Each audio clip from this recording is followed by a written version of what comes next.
نوکری کریں دے پتہ ہے تنخواہ اتنی آنی ہے، بزنس کرتے ہو پتہ ہے مہینے کا اتنا آنا ہے، لیکن کریم فرماتا ہے لا یحتسب، ایسی ایسی جگہوں سے رزق دوں گا جہاں سے تمہارا گمان بھی نہیں ہوگا۔ یہ آج کل ہر بندہ پریشان ہے رزق کی وجہ سے، تو اللہ نے قرآن کریم میں سبسڈی دی ہے۔ کوئی ایم پی ایم نے کوئی اٹھ کے آ جائے، کوئی بندہ آپ کو کہے کہ آج سے آپ کا راشن پانی میں ذمہ اٹھاتا ہوں، اساں چوڑے نہیں سے پھولے نہیں سماتے،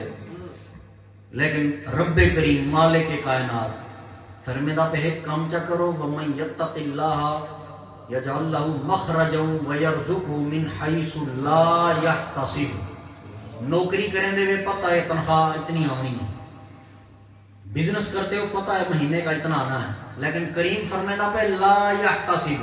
ایسی ایسی جگہوں سے رزق دوں گا جہاں سے تمہارا گمان بھی نہیں ہوگا، لیکن شرط ہے کہ وَمَن يَتَّقِ اللَّهَ۔ اب اتقاء کا معنی ڈرنا بھی ہے، لیکن اتقاء ہے ایک بیا معنی بھی ہے۔ وہ پتہ کیا ہے، کوئی جو دوست تھا کو ملے، اساں انہیں جفی پاؤں اساں نہیں آتے یار یہ کیا ملتا پہ گھٹتے جفی پا، کریم فرماتا پہ وَمَن يَتَّقِ اللَّهَ، میں کو ای میں ملو جی میں ملن دا حق ہے،